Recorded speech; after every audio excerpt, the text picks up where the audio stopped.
Hello everyone, I am doctor Aman Khan and you are watching hello turn. आज हम आपको बताने वाले हैं टीएमजे एनकाइलोसिस के बारे में। टीएमजे एनकाइलोसिस जानने से पहले जानिए टीएमजे क्या है। टीएमजे को टेम्पोरो मैंडिबुलर जॉइंट कहा जाता है। नाम बता रहा है कि ये टेम्पोरल बोन के पास होगी और मैंडिबल जो हमारे नीचे के जबड़े होते हैं उन्हें मैंडिबल कहा जाता है। और ये एक बीच में एक जॉइंट बनाते हैं जिसे टेम्पोरो मैंडिबुलर जॉइंट कहते हैं। ये मूवमेंट में हेल्प करेगा। जैसे आप पूरे अगर स्कल में देखेंगे तो सिर्फ जबड़ा जो है वही मूव करता है, तो कहीं ना कहीं इस जबड़े के मूवमेंट में टेम्पोरो मैंडिबुलर जॉइंट का हाथ है।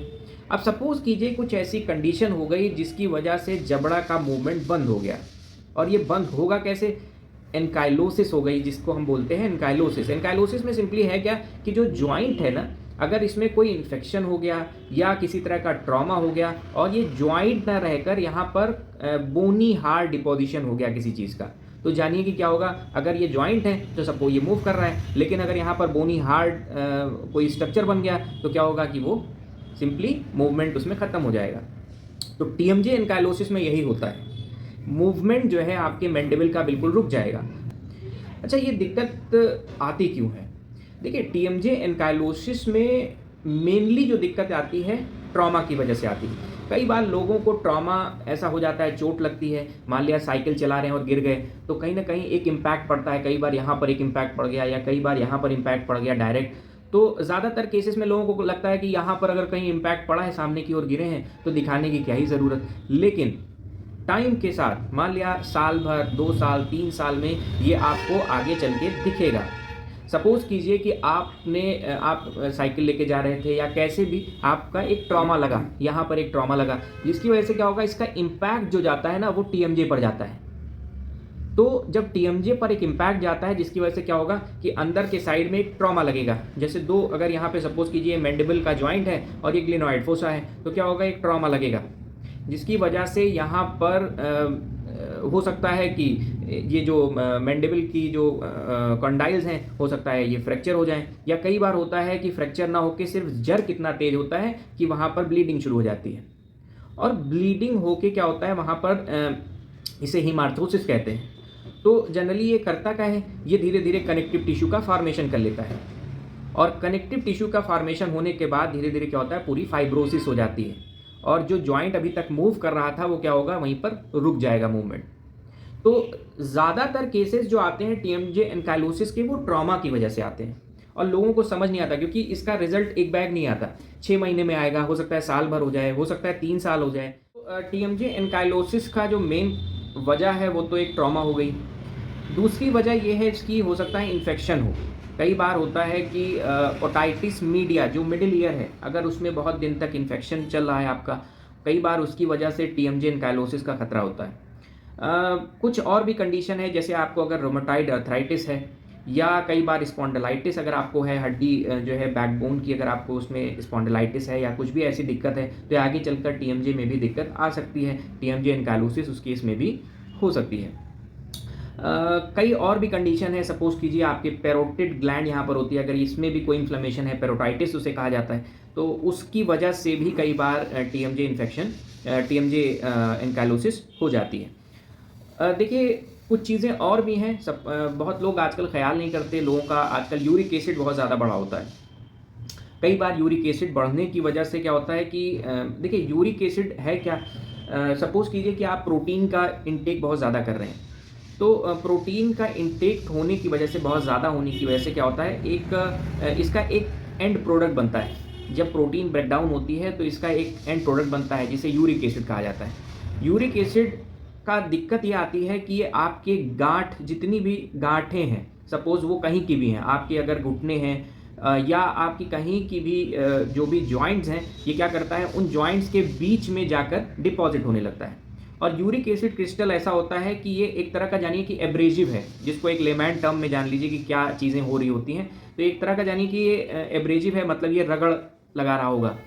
तो वही सेम चीज़ क्या होती है, अब सपोज कीजिए कि आपके 2 जॉइंट्स हैं जिनके बीच में एब्रेजिव चीज़ पड़ी हुई है, जिसे यूरिक एसिड कहा जाता है। अब लगातार इसका मूवमेंट अगर हो रहा है तो उससे क्या होगा, धीरे धीरे करके क्या होगा, जो आपके कार्टिलेज हैं वो खराब हो जाएंगे। तो अगर कार्टिलेज खराब हो गए तो सोचिए क्या होगा कि जो जॉइंट है वो कहीं ना कहीं रगड़ उसमें आने लगेगी और धीरे धीरे वहाँ की हड्डी एक्सपोज होने लगेगी, जिससे आपको बहुत सीवियर पेन महसूस होगा और कई बार धीरे धीरे एक्सपोजर की वजह से स्टिफनेस हो जाती है, जिसी को एनकाइलोसिस कहा जाता है। और ये चीज़ आपके टीएमजे पर भी हो सकती है, क्योंकि ये भी एक तरह का जॉइंट है और सपोज कीजिए अगर यहाँ पर यूरिक एसिड का डिपोजिशन हुआ तो कहीं ना कहीं ये दिक्कत आपको आने वाली है। तो ये सारी कंडीशन भी टीएमजे एनकाइलोसिस का एक वजह होती है। अगली चीज़ हम आपको बताएंगे कि टीएमजे एनकाइलोसिस को कैसे सही किया जाए और क्या क्या चीज़ें इसमें क्लिनिकली आपको देखने को मिलती हैं, ये सारी चीज़ें। देखिए, सबसे पहली चीज़ तो टीएमजे एनकाइलोसिस हो सकता है क्योंकि ये दो जॉइंट है, हो सकता है ये सिंगल साइड भी हो सकती है और कई बार केसेस में होता है कि ये दोनों साइड होती है। अब सपोज कीजिए यहाँ पर ट्रॉमा लगा, कहीं आपने चोट खाई यहाँ पे, तो इसकी वजह से क्या होगा कि जो भी इम्पैक्ट आएगा वो आपके दोनों कंडाइल्स पर आएगा। तो दिक्कत ये आ सकती है कि ये आपका बाइलेटरल दिक्कत आ सकती है। और कई बार ट्रॉमा सपोज कीजिए ऐसे लगा तो इम्पैक्ट आपके सिंगल इस पे गया और कई बार यही इम्पैक्ट इसकी वजह से, अगर बहुत तेज ट्रॉमा है तो कई बार इसका भी इम्पैक्ट कहाँ जाता है, इधर जाता है, ठीक है ना। तो मेनली इसका इम्पैक्ट इधर जाएगा, लेकिन अगर ये वाला इम्पैक्ट लगा तो इसका इम्पैक्ट दोनों साइड में जाएगा। तो इसमें होगा क्या कि अगर सपोज कीजिए एक साइड में दिक्कत आ रही है तो इसे यूनिलेटरल एनकाइलोसिस कहा जाता है, और अगर यही चीज़ दोनों साइड में आ रही है तो बाइलेटरल एनकाइलोसिस कहा जाता है। देखिए, अगर एक सपोज कीजिए कि अगर यूनिलेटरल एनकाइलोसिस है, सिंगल साइड की एनकाइलोसिस है, तो सिंपली होगा क्या कि जिधर का एनकाइलोसिस होगी, डाइवर्जन जो है मुंह का डाइवर्जन दिखाई देगा, ठीक है ना। और दूसरी चीज़ ये है कि जब आप मुंह खोलेंगे तो टेढ़ा खुलेगा। जाहिर सी बात है, अगर यहाँ पर मूवमेंट नहीं आ रहा है, एक साइड मूवमेंट आ रहा है, तो कहीं ना कहीं मुंह डाइवर्ट होकर खुलेगा, ठीक है ना। बाकी बहुत सारी चीज़ें हैं, जैसे कई बार जो है मुंह का शेप चेंज हो जाता है। जब आप फेशियल अपीयरेंस देखेंगे तो कहीं ना कहीं शेप बिल्कुल बदला हुआ दिखेगा। तो ये सारी चीज़ें दिखाई देती हैं। कुछ कंडीशन अगर बाइलेटरल एनकाइलोसिस की है, सपोज कीजिए दोनों साइड नहीं है, तो दोनों साइड जब बाइलेटरल हो जाती है तो जो माउथ रिस्ट्रिक्शन है वो बहुत ज़्यादा हो जाता है, मुंह खुलना बिल्कुल ही जान लीजिए कि बंद हो जाता है। तो उस केसेस में क्या होगा, अगर ये सपोज कीजिए यहाँ पर एनकाइलोसिस हो गई तो क्या होगा कि ये जो आपके मैंडिबल हैं ऐसे पीछे की ओर खींचे हुए दिखेंगे इस तरह। तो सपोज अगर ये पीछे की ओर ऐसे खींचे हुए दिख रहे हैं तो एक बर्ड फेस अपीयरेंस इसमें आता है। जैसे आप सपोज जैसे बर्ड जैसा फेस जो है ये कनकेव होगा, बिल्कुल गोल सा दिखेगा और नीचे जाकर बिल्कुल ऐसे स्टीप हो जाएगा। तो सिंपली एक बर्ड फेस अपीयरेंस इसमें आने लगता है। इसका एक बहुत ही इंपॉर्टेंट ये जो दिखने में आपको समझ आने लगेगा कि ये एनकाइलोसिस का केस है। कई सारी और भी चीज़ें हैं। फेस इसका कॉन्वेक्स दिखेगा, क्योंकि जब ये पीछे हो जाएगा तो क्या होगा, ये फेस ऐसे जाके और इस तरह मतलब ऐसा गोल सा फेस दिखेगा, कॉन्वेक्स टाइप का फेस दिखेगा। इसमें क्या क्या चीज़ें करी जाती हैं। देखिए, एग्जामिनेशन सबसे पहली चीज़ तो आप पता कैसे करेंगे। अगर आपको ये सारी दिक्कत है तो सबसे पहले आप तो डॉक्टर के पास जाएँ। डॉक्टर क्या कर सकते हैं, सबसे पहले आपकी हिस्ट्री लेंगे कि कहीं आपको ट्रॉमा तो नहीं हुआ है पिछले 3 साल या 4 साल में, कभी ऐसा सीवियर ट्रॉमा या सीवियर एक्सीडेंट किसी टाइप का हुआ हो जिसमें आपके मुंह पर कहीं चोट लगी हो। तो ये सारी हिस्ट्री लेने के बाद अगर सब कुछ ठीक है तो उसी के हिसाब से फिजिकल एग्जामिनेशन किया जाता है, दांत जो है मूवमेंट चेक किया जाता है मुंह खुलवा के। अगर सपोज मुंह खुलवाने में कोई क्लिकिंग साउंड है या डाइवर्जन है, सपोज कि ये मुंह खोल रहे हैं और एक साइड जो है इस तरह जबड़ा डाइवर्ट कर रहा है, तो कहीं ना कहीं वो एनकाइलोसिस की ओर जाता है। कुछ कंडीशन में रेडियोग्राफ से भी समझ आता है। कई बार कंडीशन यहाँ तक आती है कि एक बहुत बड़ा सा चंक दिखता है। जब आप रेडियोग्राफ कराएंगे, जब आप एक्सरे कराएंगे तो उसमें जो है एक चंक दिखेगा, पूरा बड़ा सा जो है हड्डी का एक मांस दिखेगा यहाँ पर, वो एकदम समझ आता है। और रेडियोग्राफ से भी अगर सपोज नहीं समझ आ रहा तो कई बार सीटी कराना पड़ता है। सीटी में वो देखना पड़ता है कि कहाँ तक एक्सटेंशन है इसका, उसी के हिसाब से सर्जरी की जाती है। तो ये सारी चीज़ें हम अभी आपको आगे बताते हैं। कई कंडीशन में दांत में जो दिखता है वो क्रॉस बाइट दिखती है। दांत हमेशा टेढ़ा बंद होगा। यूनिलेटरल अगर है तो यूनिलेटरल क्रॉस बाइट दिखेगी और मिड लाइन शिफ्ट दिखेगी। जैसे सपोज कीजिए कि यहाँ पर एक मिड लाइन होती है, तो अगर आप देखेंगे तो मैंडिबल का ये कहीं ना कहीं टेढ़ा बंद होगा, तो मिड लाइन जो है वो आपकी कहीं ना कहीं हल्की सी शिफ्टेड दिखेगी। ये सारी चीज़ें इसमें आती हैं।